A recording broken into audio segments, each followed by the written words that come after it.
E aqui um material de ouro e bronze que foi corroído pelo fogo.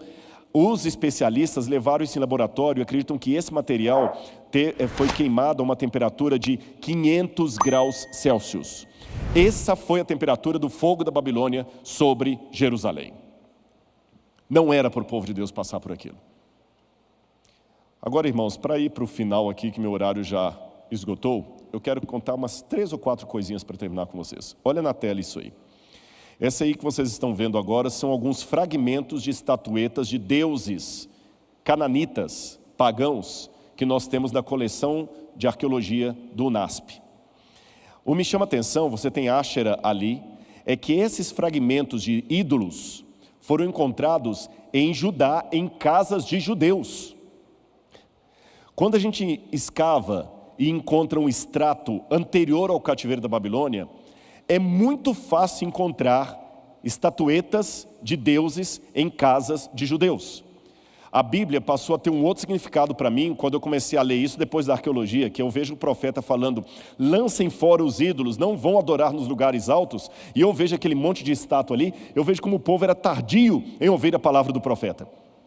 Ele pregava, o Senhor mostrava os sinais, e o povo continuava adorando outros deuses. Depois do cativeiro da Babilônia, nós não encontramos mais nenhuma estátua de deuses pagãos em assentamentos judaicos. São extratos. Quem se queima com leite quente assopra até iogurte.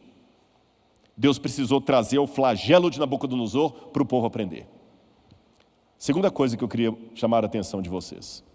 Quando acabou o cativeiro em 539 a.C., e depois, vocês sabem, em 457, vão reconstruir os muros de Jerusalém, o templo, etc., Esdras, Neemias. Muitos judeus não quiseram voltar, continuaram morando no exílio. Por quê? Esse quadro aí vai responder a você por quê. Muitos judeus, esses são tabletes de uma coleção que já foi exibida na Inglaterra, que mostram recibos de judeus que viviam na Babilônia. Os judeus, durante o cativeiro, se enriqueceram lá. Se apropriaram de coisas da Babilônia, ficaram ricos, e voltar para Judá agora, não faria a pena voltar para aquela periferia se estamos na Nova York do mundo. Muitos não quiseram voltar para casa. E o que eu aprendo de tudo isso? Essa é a conclusão desse sermão. Eu comecei com a oração de Daniel capítulo 9, e eu termino com a oração de Daniel capítulo 9. Você lembra a pergunta que eu fiz? Por que Daniel estava entendendo que os 70 anos que falou Jeremias estavam acabando ao fim, e chegando ao fim, e ao invés de Daniel se alegrar, ele ficou angustiado? Simples. Ele percebeu que o tempo que Deus deu para os babilônios se arrependerem, havia chegado ao fim. E esse tempo coincidia com a época em que Deus ia deixar o povo voltar do cativeiro. Só que não adiantava o povo sair do cativeiro se o cativeiro não saísse do povo. O povo continuava por demais preso em Babilônia. Por isso Daniel estava angustiado. Eles estavam no limiar da salvação, mas o povo poderia fazer com que aquilo se delongasse. E delongou mesmo. Porque, eu não vou entrar no mérito da questão, mas vocês sabem que as profecias de Deus são condicionais. A volta de Jesus já poderia ter acontecido. Mas pelo nosso comportamento, e a Ellen White fala isso, nós ainda estamos aqui, mas eu não precisaria estar fazendo essa live da Igreja Central de Curitiba. Eu poderia estar realizando isso aqui debaixo da árvore da vida. Estamos atrasados. Não vou entrar no mérito da questão, mas vocês sabem que nós estamos atrasados. Jesus já poderia ter vindo. Ellen White fala isso. Quem sabe o Messias poderia nascer nos dias de Isaías, porque ele falou no capítulo 7, eis que a virgem, a moça, a donzela, engravidará e dará à luz a um menino, ele chamará Emanuel. Talvez o Messias podia nascer na época de Isaías. E não nasceu por causa que o povo não estava preparado. E assim como o povo, saindo do Egito, podia entrar em Canaã em 40 dias, mas demorou 40 anos. O Messias podia ter nascido na época de Isaías, mas demorou séculos depois por causa do povo. Nós já poderíamos estar no céu e ainda estamos aqui. Deus falou, Daniel, fica tranquilo. Eu sei que o povo não está preparado. Eu vou cumprir minha promessa, eu vou tirá-los do cativeiro. Mas 70 semanas de anos, 490 anos ainda estão determinadas sobre o seu povo. Para que eles possam se arrepender. Para que eles possam agora tirar o sacrifício, para que eles possam realmente voltar para mim. Assim como eu dei 70 anos para a Babilônia se arrepender, eu vou dar 490 anos para vocês se arrependerem. Por isso que o fim das 70 semanas dá com o apedrejamento de Estevão, quando Deus ali sela o destino do povo. Eu vou dar 490, eu dei 70 para os babilônios, vou dar 490 para vocês. E vou prometer mais, durante esses 490 o Messias vai vir. Última coisa que eu aprendo de Daniel. Daniel estava angustiado, ele não tinha olhar com óculos cor-de-rosa, mas ele tinha esperança. E na oração dele ele fala: Senhor, nós temos pecado contra Ti. Nós temos falhado. Uma pergunta para você que está me assistindo de casa. Deixa eu falar nessa câmera aqui mais fechado. Você está chateado com os erros do povo de Deus? Não entendo. Está revoltado até? Não entendo. Por que a Babilônia veio? Resposta óbvia: porque o povo estava em apostasia. Ótimo. Será que o flagelo atinge apenas os apóstatas? Daniel foi levado ao cativeiro também. Você está disposto a ir para o cativeiro do povo de Deus, mesmo que você não se considere um apóstata entre o povo de Deus? Você está disposto a suplicar pelos pecados de Israel, falando na primeira pessoa do plural: nós temos pecado contra ti, como fez Daniel, ou você só é o denunciador de plantão? Lembre, o selo de Deus, segundo Ezequiel, será colocado sobre aqueles que gemem e clamam pelos pecados de Israel. E para terminar, por que a volta de Cristo está atrasada, Rodrigo? Eu não posso ficar com essa dúvida. Olha essa imagem e você vai entender. Por que Ellen White fala que a volta de Jesus está atrasada, mas por outro lado fala que os acontecimentos de Deus não têm tardança nem adiantamento? Olha essas 3 imagens. Um trânsito. Quando você sai de casa no trânsito, ele dá assim: olha, você vai gastar 20 minutos até o local do destino, que são 22 quilômetros.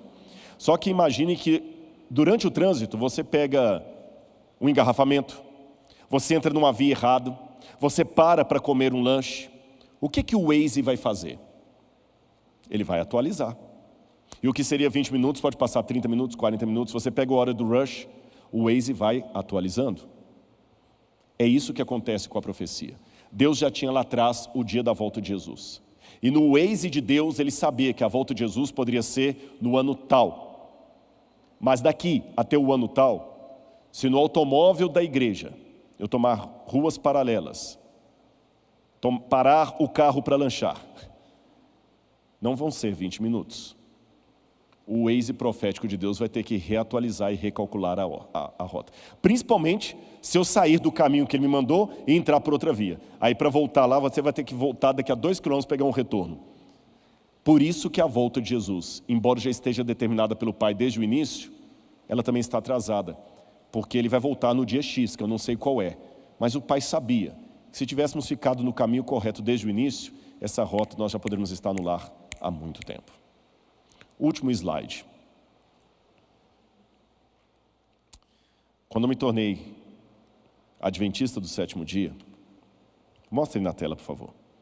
Os mais antigos vão lembrar dessa cena.